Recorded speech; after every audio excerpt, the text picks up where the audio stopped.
Hi, good evening, friends. I'm Bindya here, and I want to talk about my love for animals today.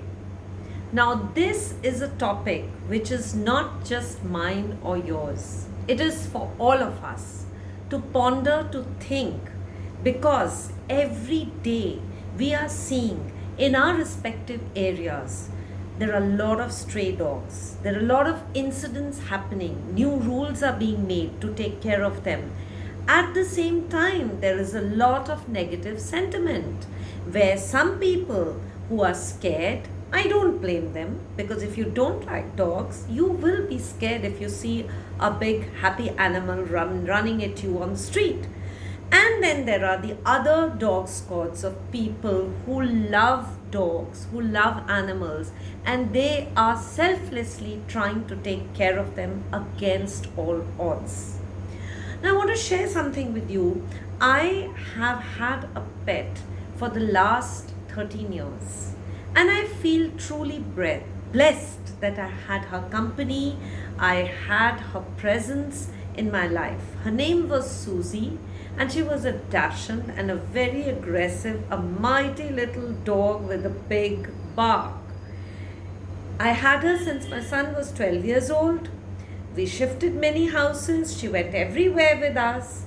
And I can still feel her pitter patter of her paws behind me every time I climb stairs. Every time I come back from work, I can feel her presence greeting me, and I miss her a lot. I decided not to have another pet, but I work with the pet groups to take care of stray animals in the areas around our house. And sometimes it makes me very sad to see that residents are completely against providing food for the stray dogs. It's really sad to see that. And we have had many incidents when people have objected, where people have complained, they've tried to get rid of the dogs, but fortunately, there are laws that protect them, and a dog cannot be displaced from his area. In the middle of all this, a beautiful book has been written which has come to me from Dr. Manjiri Prabhu, the author, which talks about the doctrine of peace. And I recommend all of you to read this book to see what is the meaning of doctrine of peace. Now, the divine chamber in our heart we all have, and that's a God's gift. However, for some people, it lies shut and neglected in every heart. It's not unlocked. But when it unlocks, the experience is powerful and mesmerizing. And that is when we start loving humanity, we start loving animals, we start caring for our environment, and that changes our life. So, this alternate path of spiritual enlightenment, which has been given by Dr. Manjiri Prabhu in this book, is called the Doctrine of Peace. I want to read a little bit from here for you to get a trailer, and then if you are interested, you can pick up the book. But the essential idea is, as Swami Atma Priyananda said, through loving the dog, a person can feel the response of how life looks at me as an input.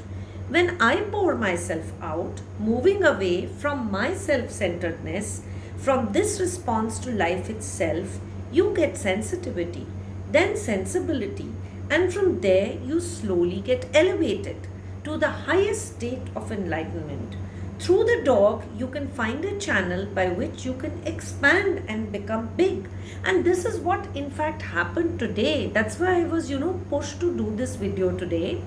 A friend of mine has had a very difficult experience with her neighbors, where one of the domestic helpers was bitten slightly by a playful stray dog who she's taking care of, and she and the entire neighborhood is against her, up in arms, and she doesn't know what to do.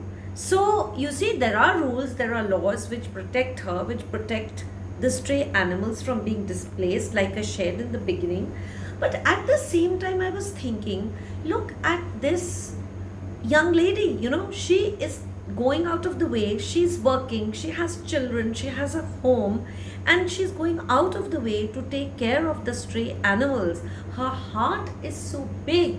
And on the other side, we have people who, instead of standing together and finding a common solution which will work for everyone in the long run, are fighting, are threatening her. So it's very, very important to read this book and to really understand what is the doctrine of peace.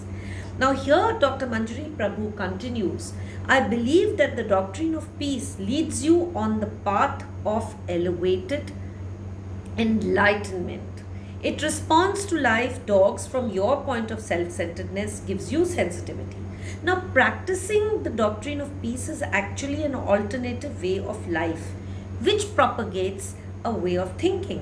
When the number of people propagating this way of life keeps growing, love, which is the base of this doctrine, will keep growing and multiplying, eliminating hate in hearts and eventually replace it completely, till one day love and hate will not fight. Love will govern and hate will go into the background. When hate of any kind is diminished, pain in its physical form will be reduced, and as a result, man-made sorrow will diminish. Only peace will reign. Does it sound idealistic? Yes, it does sound idealistic. Let me assure you, says Dr. Manjiri Prabhu, it is certainly not difficult at all. All you have to do is to allow dogs to enter your life and unlock that divine chamber. The rest will follow. Now here she quotes the Dalai Lama.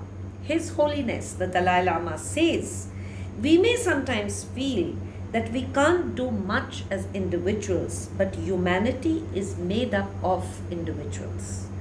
We can make a difference. As individuals, we can influence our families. Our families can influence our communities, and our communities can influence our nations. Isn't that beautiful? So, further on, to quote Penelope Smith, dogs have a mission to enlighten people too, but they do it through their lovingness. Who has not experienced at some point of time in life that unconditional love that comes from your dog? I'm sure all of us have had that experience at some point of time. Now, Swami Vivekananda claimed to receive from Ramakrishna, his guru, an important lesson. Jiva is Shiva. Life is divinity itself. This became his mantra, and he coined the concept of Daridra Narayana Seva, the service of God in and through poor human beings. He believes that no one can be truly free until all of us are free, and tireless work for the salvation of others is the true mark of the enlightened person. So what better service can you do to living beings other than saving a life? Because by giving a homeless dog a home and caring for him and reciprocating his boundless love, you would be doing the greatest service of having saved a life. You would be responsible for saving him from the clutches of starvation and sure death on the streets. This is a service to all living kind, not just mankind. And that is the true mark of a spiritually enlightened person. Because when you save a dog and befriend it, you are also doing service to mankind. You ensure the safety of human beings too and open paths of compassion for all. So, one could go on and on. But I just want to say one thing. Give it a shot. Even those people who have not really experienced or tried loving a dog, give it a shot. Try it. Pick up this book, read it. It is full of incidents, it's full of interviews from different people, well known people, and there are a lot of things here to learn. Like I really loved this Chatur Bhavana that ancient sage Patanjali suggested for a healthy spiritual life. He gave 4 attitudes, that need to be adopted by every person in every event for everything in place. Maitri Bhavana, which means being friends with people who are joyful and happy. Karuna Bhavana, showing compassion to the needy or those suffering. Mudita Bhavana, cheering the efforts, heroic actions, and achievements of people. Upeksha Bhavana, ignoring negativity and people who are hurtful or harmful. And then, after these 4 points, Dr. Manjiri Prabhu says, pure hearts are people who perfect this Chatur Bhavana and who, in other words, are the enlightened people in this world. So, I once saw a video of a Swedish artist hammering gently but skillfully on thick sheets of glass. What emerged out of that cracked glass were stunning portraits and breathtaking art. So, the concept that someone could create beautiful art by shattering glass was not only new to me but was eye opening. So, isn't it time to shatter preconditioned and established notions to allow our own new bountiful portraits to emerge? By embracing an organic philosophy of living like the doctrine of peace, which is completely heart expanding. So, this is a good moment to remind ourselves what Swami Atma Priyananda said. Service to a dog is simply pouring yourself out into the dog, where there is deep empathizing and a sense of oneness, rather than serving somebody who is apart from you. Serving a dog is much higher than serving a human being. I completely agree. Serving a dog is much higher than serving a human being. A great deal to think about, right? For now, let me just say in Dr. Manjiri Prabhu's words, people look for God in temples and statues. I look for God on the streets.